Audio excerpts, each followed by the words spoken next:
Welcome to the Deep Dive. We're here to unpack insights from really vital research, giving you the knowledge you need fast. Today, we're tackling something fundamental: water, specifically drinking water. With climate change, increasing drought, especially in arid places, those rivers we counted on, many are becoming seasonal, and that makes groundwater absolutely critical.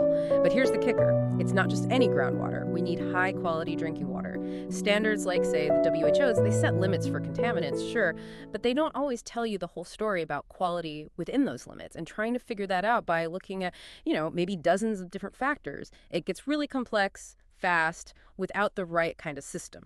So, what if there was a smarter way? That's what we're exploring today. A powerful new strategy that combines data mining, digging through data, with Geographic Information Systems, GIS, to zero in on these high-quality zones. Our mission in this deep dive, to show you exactly how this combined approach works, what tools it uses, and what it actually found about groundwater in a real place. This all comes from a really interesting research paper called Decision Tree-Based Data Mining and Rule Induction for Identifying High-Quality Groundwater Zones to Water Supply Management. Okay, let's unpack this a bit. We know water's essential, obviously, but what's the really specific, urgent issue this research is getting at, especially in those drier regions you mentioned? The stakes sound, well, pretty high. They really are. What's critical, you see, is how these global changes are really amplifying the problem. More drought years mean less reliable rivers. So groundwater stops being just an alternative. For many communities, it's becoming the only reliable source for drinking water. Then the challenge shifts, doesn't it? It's not just about finding water anymore, but about making sure it's safe, it's high quality. Historically, studies might map one thing, like salinity or maybe pH.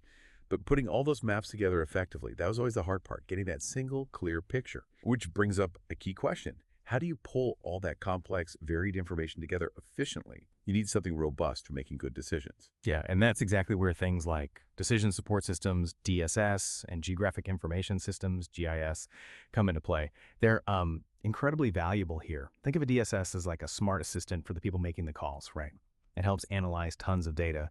And GIS is crucial when that data is spatial, when it matters where things are. It lets you visualize it all on a map. Makes it much easier to see, okay, here's the good water, here's the not so good. Right, maps you can actually use. So this paper talks about a novel hybrid use of data mining and GIS. That sounds like the really interesting part. Can you walk us through what that actually means for finding this high-quality groundwater? How is it different? Absolutely. So data mining is essentially about finding hidden patterns in big piles of data. It's part of this broader thing called knowledge discovery in databases, or KDD. Imagine like sifting through mountains of information to find these little nuggets of insight, these rules hidden in the numbers. The core tool they used here, decision tree algorithms. These are really powerful for classification. Think of it like a flowchart or maybe a game of 20 questions. It asks a series of yes or no questions about the data to sort of systematically narrow things down until it can classify the water sample. Is it optimum quality, medium, poor? And the real beauty is these algorithms can turn those complex relationships they find into simple, easy to understand if-then rules. Oh, okay. Like if the conductivity is below this level and the pH is in this range, then the quality is likely optimum, that sort of thing. Exactly. Precisely like that. Makes it very practical. And the study didn't just use one type. They actually tested 5 different decision tree algorithms to see which one worked best for this specific task. Things like ordinary decision tree, random forest, random tree, and a couple of others, ID3 and Shimidi. Okay, so the real innovation here seems to be taking that raw field data, using these clever algorithms to extract those clear if-then rules, and then using GIS to put it all on a map. A map that, water managers or local authorities, even people without a deep data science background, can look at and understand. It makes complex science usable. That's the goal. Make it actionable. So the study aimed to, first, figure out which water quality factors mattered most. Second, see how well these different algorithms actually performed. And third, create these practical groundwater quality maps for a specific area. Correct. Those were the prime objectives. So where did they actually do this? Where did they apply this cutting-edge method? Tell us about the study area and how they got their hands on the necessary data. It's always good to ground these things. Right. They focused on Tabriz city and its surrounding township, which is in northwestern Iran. It's a semi-arid area. About 1.5 million people live there. And like many places, they're facing water supply pressures because of recent droughts. Most of their water comes from dams, but they also rely on some wells. For the data, the researchers measured 8 different groundwater quality parameters, things like sulfate, hardness, total anions, pH, calcium, magnesium, chloride, and also electrical conductivity, or EC. They got these measurements from 80 different observation wells spread across the area. And then this is crucial. They had water quality experts come in and actually rank the quality of the water from each of those wells, from Class A, meaning optimum, all the way down to Class I, poor quality. Okay. 80 wells, 8 parameters. That still sounds like quite a bit to work with. You mentioned earlier finding the nuggets. How did they narrow down those 8 parameters to the ones that were, well, most important? That sounds like feature selection. Exactly. Feature selection. It's a really vital step. You don't want to throw everything into the model if some factors aren't actually telling you much. Yeah. Or if they're redundant. It just adds noise. So in this study, they used the random forest algorithm again. Actually, it's quite good at this as part of that KDD process to pinpoint the most effective parameters. And it turned out of the original 8, only 4 really stood out as the key drivers for predicting that expert-ranked quality. And those were? Electrical conductivity, EC, pH, hardness, and chloride. Those 4 became the inputs for the next stage, the rule induction part. Got it. EC, pH, hardness, chloride. Now, here's a really interesting methodological point they explored. Comparing performance using continuous versus discrete data. Can you first just quickly clarify that difference again and then tell us what they found? Which worked better? Sure.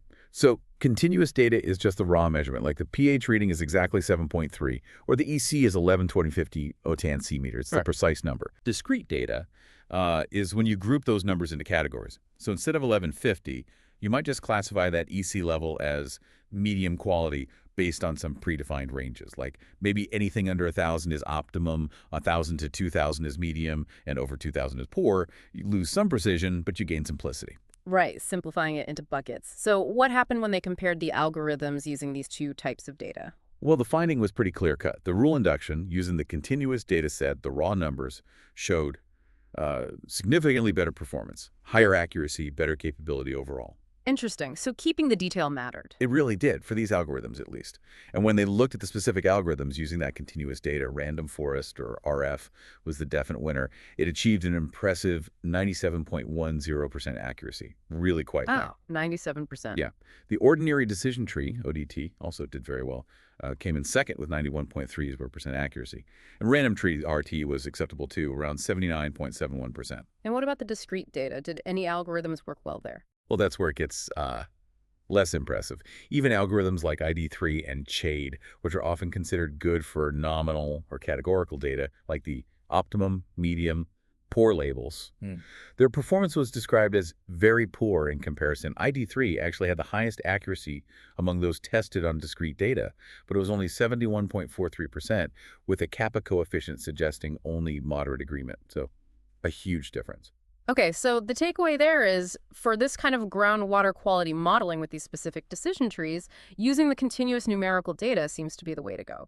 And random forest was the star performer. Precisely. That was the key finding. So, armed with that knowledge and using the rules derived from the best algorithms, RF, ODT, and RT on the continuous data, what did the final groundwater quality maps for Tabriz actually show? What's the practical outcome for that region? Right. So they took those IFThed rules generated by RF, ODT, and RT. Yeah. Then using GIS, specifically a technique called ordinary kriging to estimate values between the well locations. They created spatial distribution maps for those 4 key parameters: EC, pH, hardness, and chloride. They did some checks first, like Moran's eye for spatial patterns, and some data transformations to make sure the statistics worked out properly. Okay, standard geospatial stuff. And then they combined these layers using the rules. Exactly. The rules told them how to combine the different parameter maps to predict the overall quality class across the entire area. And the resulting maps, they confirmed a really clear spatial trend, a vital piece of information. Groundwater quality generally decreases as you move from the south towards the north, and also as you go from east to west across the Tabriz area. A distinct gradient then, south and east being better. Yes. The southern parts, which get recharged by water coming from the nearby Sahan Mountains, consistently show the bit quality optimal for drinking. But in contrast, the northwestern and western parts of the city and township, generally poor quality water, unfortunately. That's incredibly useful information for planning, isn't it? Where to site new wells, where to protect resources. Absolutely. Yeah. And because the random forest algorithm had the highest accuracy, the map generated using its rules was considered the most reliable one. That RF map showed quite clearly Only the southern and southeastern areas really had that optimum quality water. There was sort of a thin band of medium quality around it. And the rest. The rest was largely classified as poor or near poor for drinking purposes. It gives a very specific spatial picture of where the high-quality resource is concentrated. So wrapping this up, this deep dive has really shown how this integrated approach, combining data mining's pattern finding with GIS's mapping power, can be incredibly effective. It successfully classified water quality and pinpointed those crucial high-quality zones, even using a relatively manageable data set from those 80 wells. Yeah, and the real benefit, I think, is how practical it makes things. It takes complex expert knowledge and environmental data and translates it into these clear if-then rules using those decision tree methods. Rules that, as you said, non-experts can then easily pick up and use for making really critical decisions about water supply management. That bridge is so important. And based on this study, for numerical data like water quality measurements, random forest, and ordinary decision tree, really seem like strong recommendations for getting accurate results. It really makes you think. Imagine applying this kind of data-driven insight elsewhere. Not just for water, but, for other critical resource challenges. Think about figuring out the best agricultural land, or planning urban development more sustainably, or maybe even tracking environmental health indicators.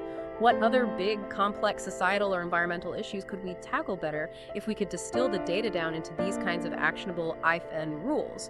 Rules that empower decision makers, not just scientists. That's definitely something worth pondering.